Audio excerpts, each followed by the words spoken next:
Wow. Allow me on behalf of all of us to thank this distinguished panel for their thought-provoking inputs. We are indeed grateful for you sacrificing your time and for your commitment to interfaith dialogue. This has been a wonderful demonstration and illustration of a precious gift that we have in South Africa that we sometimes too often take for granted. The great interfaith solidarity and commitment that we have as a legacy in Cape Town.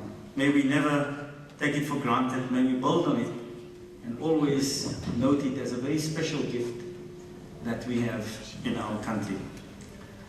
I now would like to call upon some of our Muslim thought leaders to respond. There is a mic out there, so I would just ask Sheikh Sadullah Khan if you would like to give us a short response. I'm so sorry, I have a terrible job of having to cut off people, but we have a time constraint, so Sheikh Sadullah, I'm giving you 2 minutes.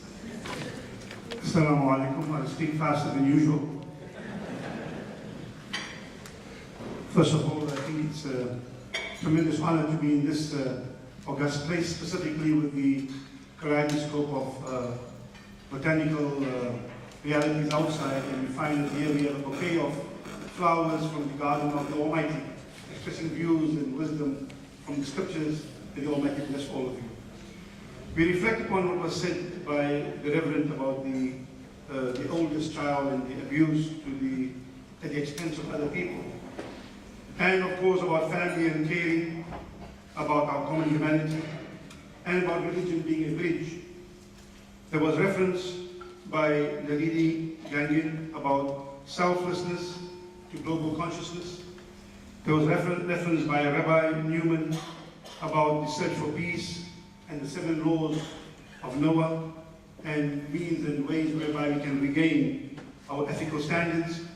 And of course, Sheikh Sandali made reference to the ethical outcomes of scripture and the higher objectives of Sharia, making reference to justice, wisdom, restoration of human rights and human dignity, affirming the golden rule which is common to all of us, which is loving for humanity what we love for ourselves. If I may mention to what Rabbi's tradition there, it was Hillel who said that is the whole of the law, the rest is only commentary. It's important for us to remember that, because all faith traditions share that in common. The idea of loving for others what you love for yourself. And we find in the book of Mark, where Jesus said, you know, the greatest of all commandments is love for your neighbor. You know, love your Lord with all your heart and all your soul and all your mind, and love thy neighbor as yourself. And as Sheikh Hassan referred to what the Prophet said, أفضل الإيمان أن تحب للناس ما تحب لنفسك. The highest expression of our humanity and of our faith is to love others what we love for ourselves. And Dr. Nunizwe made reference to I am because we are, and about the addressing issues of economic injustice, of gender dignity, and living in harmony with creation as a whole. I think one of the important elements maybe was not mentioned, but nonetheless overarching, perhaps that's the bridge, is the notion of Ubuntu, the idea of caring and working in ways that brings about the goodwill for all our countrymen. And perhaps once again in the crisis we face, the economic crisis, the political crisis, crisis of corruption, of crisis of conscience, I think people of faith have the ethical responsibility, because people of faith are supposed to be people of conscience, to rise up once again as we rose in apartheid time against leaders who impose upon us, but now to rise against leaders who we've elected, but who have deviated from the path of justice and economic goodwill of the people. So I call upon all of us to perhaps circumscribe our attempts at coming together with the spirit of Ubuntu. Thank you very much. Sheikh Sadullah, I now ask Dr. Nuran Davis if she would like to do a brief response. Shukran, no pressure. Assalamu alaikum to everybody. It's a difficult job. The respondent's job is normally to take issue with what the panel has to say. And I think I don't have any issues, Sheikh Talib, you'll be very happy to hear that. I think the overwhelming message has been confirmed that when we talk about faith communities, that collectively we speak about peace and coexistence. I don't think anybody disagrees with that.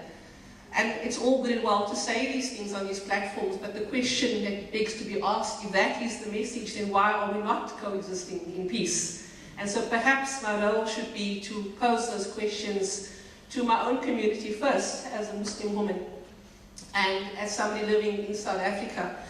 And I wish to pick up on something that Rabbi Newman said, in that if Judaism had the first word, and Islam purports to have the last word, and the Nabi Muhammad ﷺ is the final messenger, then what indeed is our message? What legacy do we leave behind if we claim to have the final word, if we are the seal of all those faiths? And so the challenge to us, I speak to Muslims first, is an immense challenge, because we lay claim to these identities, but I think to a very large extent our claim to being Muslim has almost being stagnated in confessional ideas. So we say, I am Muslim, and this is my name, and this is what I believe, and I pray 5 times a day. But we pay very little attention to the fact that to be Muslim is to act ethically. And so perhaps the emphasis should be less on our attachment to this word Muslim, and more on an attachment to what it means to be human. Because very often I become concerned about our preoccupation with rituals and routines and practices when we have lost regard for the human in the other. And so that is my response to you, and I've said it in my time. Shukran. We are left with 3 minutes because we scheduled to end at 7. So I'm going to give 1 minute to the following 3 people that I have here. Tasneem Adams is here, Zakira Desai, and Mahmoud Sangle. If you can prepare 1 minute.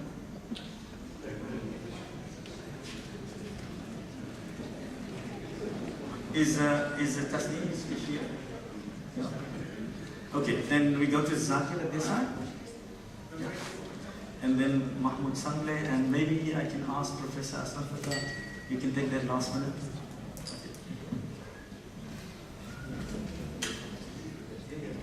Assalamu alaikum. I'm from the Voice of the Cape Radio. I have to say that while this is quite a positive move, I don't think that it's in any way negative. But I do, however, have to say that the discussion was quite romantic.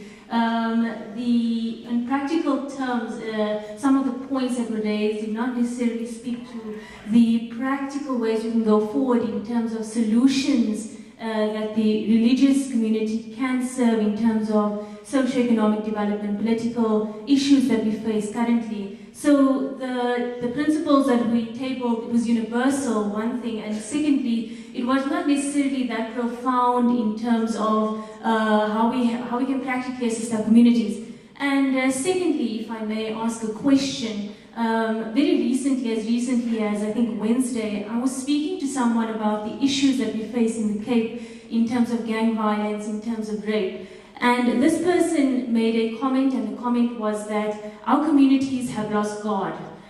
Is this an oversimplification of a problem? And how are our religious leaders trying to transform thinking in terms of judgment when things like this, when things such as this do occur within our communities? Professor Aslam Fatah, if you can take that one. I want to continue on the lines of the previous speaker, Professor Nuran Davids and so on. And I want to say that I want to identify a sociological problem. A sociological problem is a feature of the kind of life that we currently live. And I want to suggest to the panel, and maybe afterwards you can talk about it, that we live in times of enormous human complexity. Material complexity, intellectual complexity, and so on, and confusion. That's my first point. My second point is that it is very difficult to recognize the human in the ethical in this confusion and complexity. But all human communities, religious communities included, third point, contributes to this confusion. Because we tend, in times of human confusion, to proliferate in terms of our doctrinal disputations.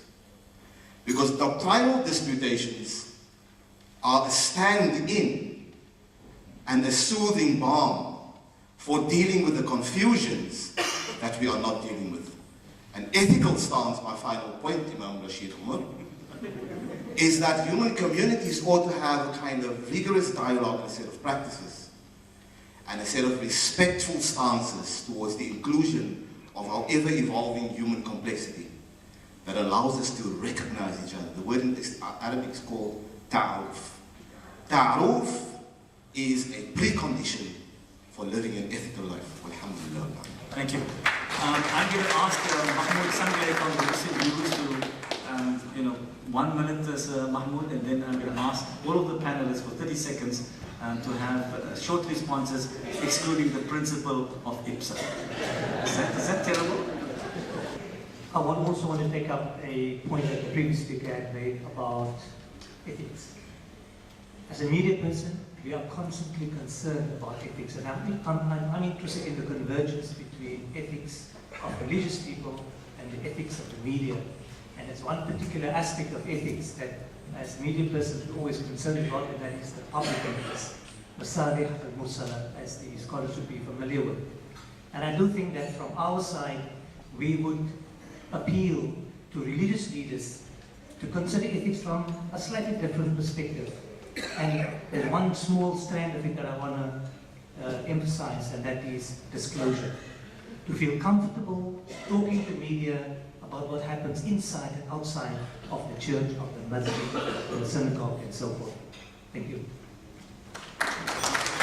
I think there's always going to be a temptation in religion to begin to worship one's own religion. Let me say that again. There's a temptation in all religions to end up worshipping their religion, to worship the way I worship. And so our religion can become idolatrous.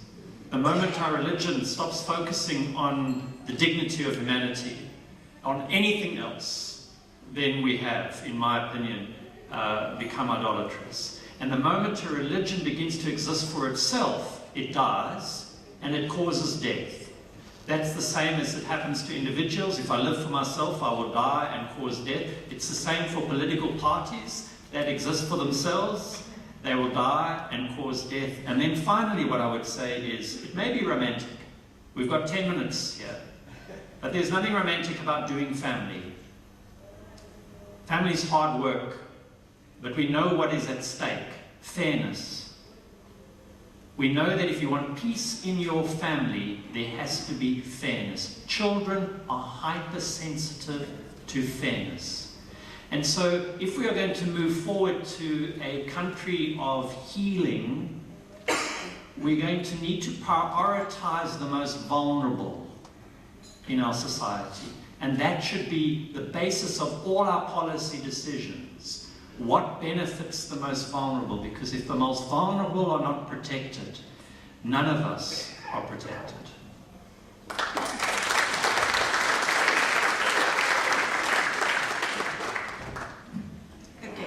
Practicalities, I think, is important. I think the important thing coming from this is that everything begins with each one of us. What we do in our homes, what we teach our sons about our daughters and their mothers and their sisters, how we treat our wives in front of our children, all of those things happens, and each one of us has that responsibility in our homes, because that transcends to community, to society, and beyond.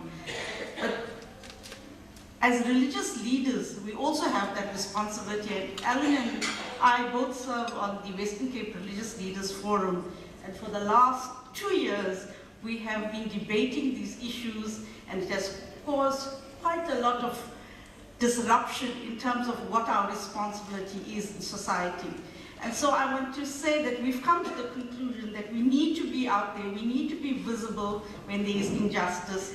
And I would encourage everyone that knows of the things that are happening to join us as religious leaders and make our stand, because we can do that little bit.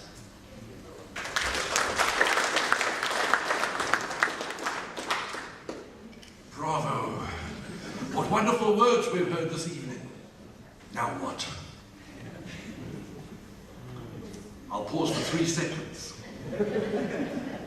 Because now is our chance to establish a small group of people to get up and go and demand justice and demand the right things based on our common humanity.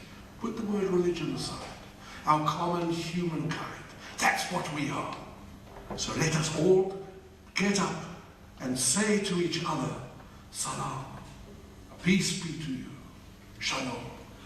But before we go home this evening, let us commit ourselves to a program of action.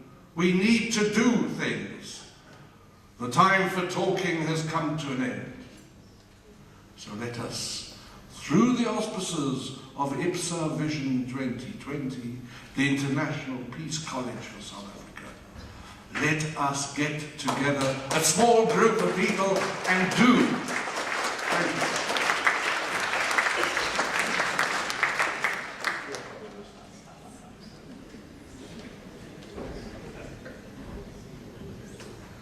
To the voice of the Cape, I think romance is good.